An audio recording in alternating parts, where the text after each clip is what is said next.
संत Gadge Maharaj 23 February 1876 20 December 1952 हे एक महान भारतीय संत आणि समाजसुधारक होते. त्यांनी समाजातील गरीब आणि दुर्बळ घटकांसाठी खूप काम केले. स्वच्छता, शिक्षण आणि सामाजिक समतेचा त्यांनी पुरस्कार केला.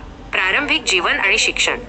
संत गाडगे महाराजांचा जन्म महाराष्ट्रातील अमरावती जिल्ह्यातील शेणगाव येथे झाला होता. त्यांचे खरे नाव डेबूजी झिंगराजी जानोरकर होते. त्यांचे वडील झिंगराजी आणि आई सखुबाई होते. ते लहानपणीच वडिलांना हरपले आणि त्यामुळे त्यांचे शिक्षण व्यवस्थित होऊ शकले नाही. सामाजिक कार्य.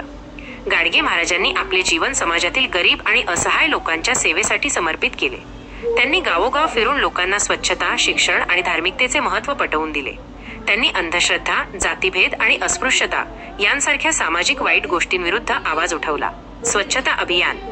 गाडगे महाराजांनी स्वच्छतेचे महत्त्व लोकांना पटवून देण्यासाठी अनेक प्रयत्न केले. ते स्वतः झाडू घेऊन गावे आणि रस्ते साफ करत असत. त्यांनी लोकांना सार्वजनिक ठिकाणी स्वच्छता ठेवण्याचे महत्त्व सांगितले. त्यांच्या कार्यामुळे अनेक गावांमध्ये स्वच्छता अभियान सुरू झाले.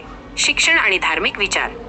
गाडगे महाराजांनी शिक्षणाचे महत्त्व लोकांना पटवून दिले. त्यांनी अनेक शाळा आणि महाविद्यालये उघडण्यास मदत केली. ते स्वतः निरक्षर होते, पण त्यांनी लोकांना शिक्षणाचे महत्त्व सांगितले. त्यांनी धार्मिक विचारांवरही भर दिला. त्यांनी लोकांना प्रेम, दया आणि क्षमा यांसारख्या गुणांचे महत्त्व सांगितले. पुरस्कार आणि सन्मान. गाडगे महाराजांच्या कार्याला अनेक पुरस्कारांनी गौरवण्यात आले. भारत सरकारने त्यांना पद्मभूषण पुरस्काराने सन्मानित केले. वारसा.